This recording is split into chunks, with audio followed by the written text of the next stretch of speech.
هنا القاهرة.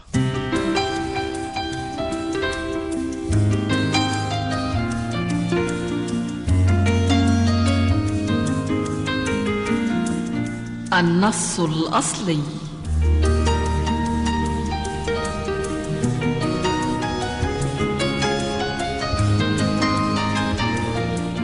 قراءة في كتب شكلت وجدان مصر.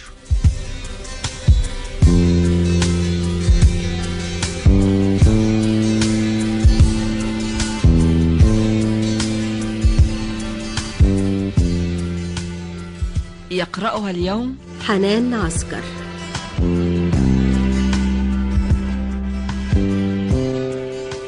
مستمعينا الأعزاء، وما زالت القراءة مستمرة في كتاب خلق المسلم للشيخ محمد الغزالي.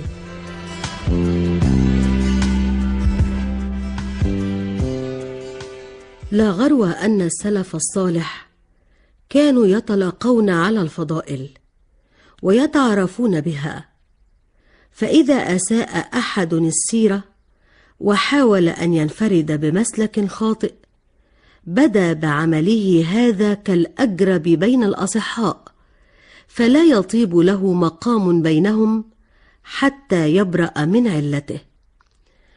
وكانت المعالم الأولى للجماعة المسلمة صدق الحديث ودقة الأداء وضبط الكلام.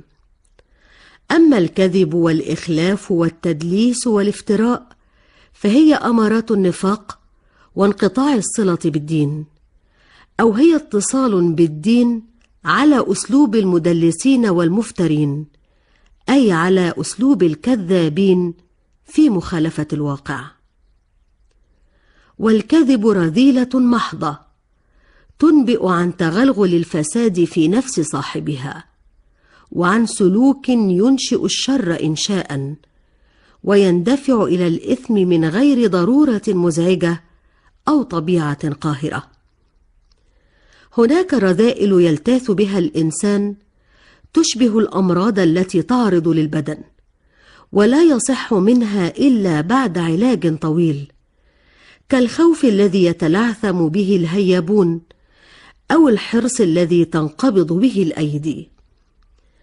إن بعض الناس إذا جند للجهاد المفروض تقدم إليه وجلده مقشعر، وإن بعضهم إذا استخرجت منه الزكاة الواجبة أخذ يعدها وأصابعه ترعش. وهذه الطباع التي تتأثر بالجبن أو بالبخل غير الطبائع التي تقبل على الموت في نزق وتبعثر المال بغير حساب. وقد تكون هناك أعذار لمن يشعرون بوساوس الحرص أو الخوف عندما يقفون في ميادين التضحية والفداء، ولكنه لا عذر البتة لمن يتخذون الكذب خلقا ويعيشون به على خديعة الناس. قال رسول الله صلى الله عليه وسلم: يطبع المؤمن على الخلال كلها إلا الخيانة والكذب. رواه أحمد. وسئل رسول الله صلى الله عليه وسلم: أيكون المؤمن جبانا؟ قال: نعم.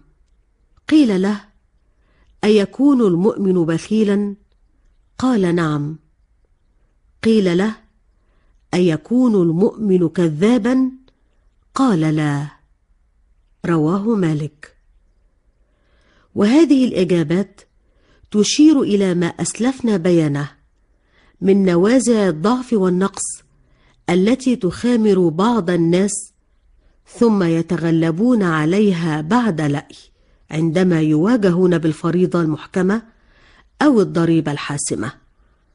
وهي لا تعني أبدا تسويغ البخل أو تهوين الجبن. كيف ومنع الزكاة وترك الجهاد بابان إلى الكفران. وكلما اتسع نطاق الضرر إثر كذبة يشيعها أفاك جريء كان الوزر عند الله أعظم. فالصحافي الذي ينشر على الألوف خبرا باطلا والسياسي الذي يعطي الناس صورا مقلوبة عن المسائل الكبرى، وذو الغرض الذي يتعمد سوق التهم إلى الكبراء من الرجال والنساء، أولئك يرتكبون جرائم أشق على أصحابها وأسوأ عاقبة. قال النبي صلى الله عليه وسلم: رأيت الليلة رجلين أتياني قالا لي: الذي رأيته يشق شدقه فكذاب، يكون الكذبة فتحمل عنه حتى تبلغ الآفاق، فيصنع به هكذا إلى يوم القيامة. رواه البخاري. وفي الحديث: 3 لا يدخلون الجنة: الشيخ الزاني، والإمام الكذاب، والعائل المزهو. والكذب على دين الله من أقبح المنكرات، وأول ذلك نسبة شيء إلى الله أو إلى رسوله لم يقله، وهذا الضرب من الافتراء فاحش في حقيقته وخيم في نتيجته. قال رسول الله صلى الله عليه وسلم: إن كذبا علي ليس ككذب على أحد، فمن كذب علي متعمدا فليتبوأ مقعده من النار. رواه البخاري. ويدخل في نطاق هذا الافتراء سائر ما ابتدعه الجهال وأقحموه على دين الله من محدثات لا أصل لها، عدها العوام دينا وما هي بدين، ولكنها لهو ولعب. وقد نبه النبي صلى الله عليه وسلم أمته إلى مصادر هذه البدع المنكرة، وحذر من الانقياد إلى تيارها، ومسك المسلمين بآي كتابهم وسنة سلفهم.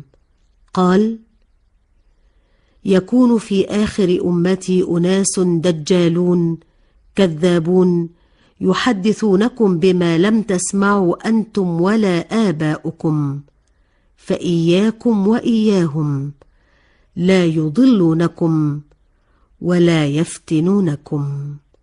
رواه مسلم.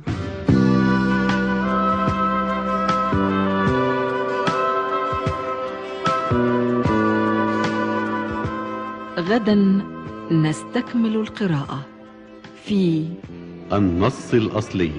قرأته اليوم حنان عسكر. مع تحيات طارق عبد.